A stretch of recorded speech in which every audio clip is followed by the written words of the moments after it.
Hello guys, good morning. कैसे हैं आप सब? चलिए तो उम्मीद करता हूँ अच्छे होंगे। और आज का टॉपिक मोस्ट इम्पोर्टेंट टॉपिक है, जिसका नाम मैंने दिया माइंडसेट इज़ इम्पोर्टेंट। आपका माइंडसेट क्यों इम्पोर्टेंट है स्टॉक मार्केट में, ये बात समझना। आप मैं आपको बहुत 4-5 मिनट में बात ख़त्म करूँगा, because early in the morning time है और मैं अपने वर्कआउट के लिए जाने वाला हूँ। तो मैंने कहा चलो एक वीडियो रिकॉर्ड कर लेते हैं उससे पहले। तो माइंडसेट इंपॉर्टेंट किया है, मैं इसको 4-5 पॉइंट में मैं बाइफरकेट करके लाया हूँ आज। सबसे पहले पॉइंट मैं जो कवर कर रहा हूँ वो है टाइम फ्रेम। आप जब स्टॉक मार्केट में हैं तो आप ये टाइम फ्रेम डिसाइड कीजिए, जो आपने पैसा लगाया है वो कितने समय के लिए लगाया है। क्या आप 2 महीने, 4 महीने, 6 महीने के लिए हैं, 6 साल के लिए हैं, या 20 साल के लिए हैं, या 2 साल के लिए। पैसा, मैं ये नहीं कह रहा कोई स्टॉक आप जब ले रहे हैं तो वो कितने टाइम के लिए है, नहीं। आप जब इन्वेस्ट कर रहे हैं तो आपका एक माइंडसेट होना चाहिए कि भाई ये पैसा मैं स्टॉक मार्केट में रोटेट करूँगा, ये पैसा मेरा स्टॉक मार्केट में ही रहेगा, इससे मुझे कंपाउंड करनी है मनी। हाँ, इमरजेंसी में कभी नीड पड़ जाए वो बात अलग है, लेकिन ये यहीं रहेगा, ऊपर नीचे। ठीक है, तो ये जब पैसा यहाँ रहेगा तो डेफिनेटली बन जाएगा। अगर आप में इतनी समझ है कि आप अच्छे स्टॉक सेलेक्ट कर सकते हैं, आप मार्केट के साथ अलाइन कर सकते हैं, आप स्टॉक्स को अच्छी आउट परफॉर्मेंस स्टॉक को पकड़ सकते हैं, है ना, जो 20-30-40-50% आपको रिटर्न दे कुछ महीने में, तो ये चीज़ें बड़ी इंपॉर्टेंट है। उसके बाद सेकंड मैं आपको बताऊं कि आपकी रिटर्न एक्सपेक्टेशन होनी चाहिए कि आप कितना रिटर्न एक्सपेक्ट करते हैं। कुछ लोग मेरे पास आते हैं जो बोलते हैं कि भाई मेरे पास कितना है, 1 लाख रुपए है और हफ्ते का 20,000 बन जाएगा। मैंने कहा भाई साहब सॉरी, ये मशीन ना तो मेरे पास है और ना मैं इतना कैपेबल हूँ अभी स्टॉक मार्केट को लेकर कि मैं 1 लाख का 20,000 एक हफ्ते में बना दूँ, मतलब कि आपका पैसा डबल एक महीने में। सॉरी, मैं ऐसा काम नहीं करता। स्टॉक मार्केट 12% रिटर्न देता है। मैं आपको ये प्रॉमिस कर सकता हूँ कि भाई ऑन एवरेज आप 2-3 साल भी मेरे साथ रहेंगे तो आपको 30% एवरेज मिल जाएगा 1 साल का। ठीक है, ये नहीं कह रहा पहले ही साल अगर आप आए और तो मिल जाएगा। हो सकता है कि आप जब आए हैं तो उस समय मार्केट डाउन साइड में चली जाए, है ना, हो सकता है। बट ये है कि आपका पैसा सेव करा देंगे, आपको लॉस नहीं होने देंगे, और लॉस होता भी है तो जल्दी से जल्दी रिकवर करा देंगे। लेकिन रिटर्न एक्सपेक्टेशन ये होनी चाहिए कि भाई साल का मुझे 15-20 मिल जाए। अगर खुद से काम कर रहे हैं तो आप 15 में सेटिस्फाई हुई है, और कोई फाइनेंशियल एडवाइजर है तो आप 25-30 तक जा सकते हैं कि भाई मुझे 25-30 भी दिलवा दो, मुझे कोई हेडेक नहीं लेनी, आप पैसा बनवाओ आपका मेरा, इस तरीके से। तो रिटर्न एक्सपेक्टेशन लेकर आइए। मैं ये F&O सेगमेंट की बात नहीं कर रहा, मैं कैश सेगमेंट की बात कर रहा हूँ। थर्ड है, आप मार्केट की वॉलेटिलिटी को अंडरस्टैंड कीजिए। देखिए, मार्केट की वॉलेटिलिटी जो है, it is like same emotion like a girl. उनका इमोशन जो है वो एक वॉलेटाइल रहता है। कभी वो बहुत खुश हैं, कभी आप 10 मिनट बाद ही आप देखेंगे कि अभी वो बहुत ही शांत हो गई हैं, मूड स्विंग्स हो गई हैं। तो ये स्टॉक मार्केट का नेचर है कि वो अचानक ही इतना खुश हो जाएगा कि आपको लगा अरे वाह, मेरे से ज़्यादा कोई ज़्यादा समझदार ही नहीं है, देखो मेरे को आता है मार्केट। कभी कभी इतना अपसेट हो जाएगा तो वो आपको रियलाइज़ कराएगा कि भाई तुम्हें तो कुछ भी नहीं आता, अभी कहाँ तुम किस दुनिया में हो। तो ये मार्केट के उतार चढ़ाव है, नॉर्मल है। जैसे जैसे एक्सपीरियंस बढ़ेगा, आपको कुछ साल लगेंगे, है ना, जो सीख रहे हैं उनके लिए मैं बता रहा हूँ, तो आप धीरे धीरे इन चीज़ों को समझेंगे। बट ये आपको समय देना पड़ेगा, है ना, कई साल आपको देने पड़ेंगे, तब जाके आप इनको समझ पाएंगे कि मार्केट कैसे बिहेव करता है। अंडरस्टैंड तब भी जरूरी नहीं है, गारंटी नहीं है, ये आपकी लगन पे निर्भर करता है। आज भी मैं ट्राई करता हूँ, 10 में से 7-8 बार सही हो जाता हूँ, 2 बार गलत हो जाता हूँ, कोई बात नहीं। तो जब गलत हो जाते हैं तो जब समझ में आ जाता है गलत हो गए, उसके बाद मान जाते हैं। उसके बाद जब समझ में आता है तब काम कर लेते हैं। यहाँ मार्केट में कोई देर नहीं होती है, जब आओगे तब हो जाएगा काम। लेकिन आप किस माइंडसेट से काम करते हैं ये इंपॉर्टेंट है, देर कभी नहीं होती है यहाँ, ये ध्यान रखना। फोर्थ पॉइंट में जो लेकर आया हूँ वो है कि अगर आप खुद से काम करते हैं बहुत अच्छी बात है। 15-20% आप साल का बना पा रहे हैं, अच्छे से कैपिटल सेव कर पा रहे हैं, मार्केट के उतार चढ़ाव में आप बहुत अच्छे से काम कर पा रहे हैं, ठीक है।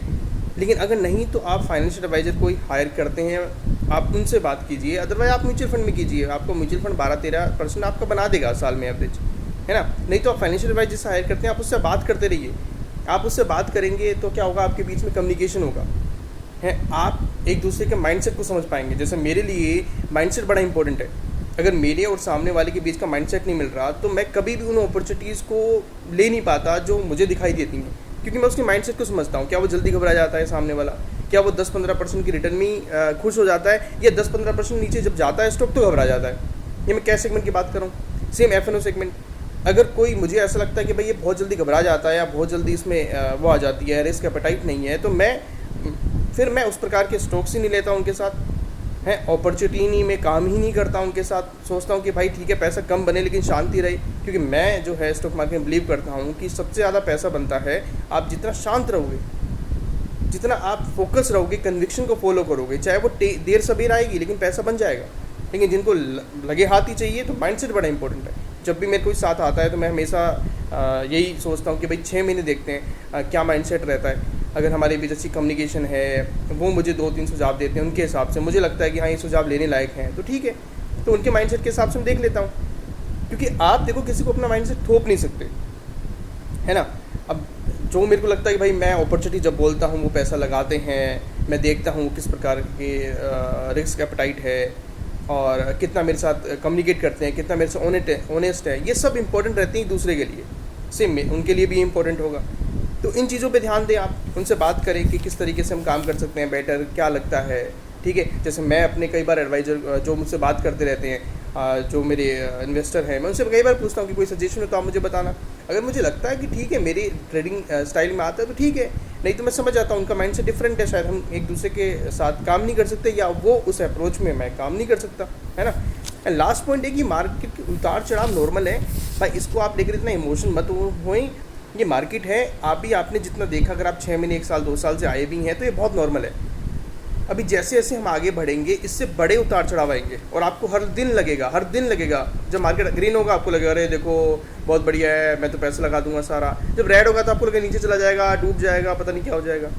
तो इन फीलिंग में आप ना आए, आप माइंडसेट को इतना इंपॉर्टेंस दें कि आप टाइम फ्रेम बड़ा करें, फिर रिस्क एपेटाइट को झेलें, फिर थर्ड की अपॉर्चुनिटी जब भी आए तो उसमें पैसा लगाने की कोशिश करें, क्योंकि वही आपका जो पोर्टफोलियो आउट परफॉर्म कर सकता है।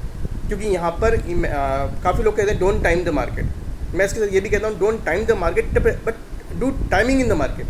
टाइम नहीं कर सकते हम एग्जैक्ट कि नहीं 18,000 से मार्केट गिर जाएगा, नहीं 16,000 से ऊपर ही चला जाएगा, नहीं 20,000 के बाद देखना क्या होगा, नहीं। टाइम करो आप, टाइम मत करो, टाइमिंग करो।